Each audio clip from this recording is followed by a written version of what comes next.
This is a laser cutting machine from Xtool.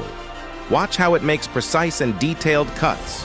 Today, you'll see this technology used to create something truly spectacular.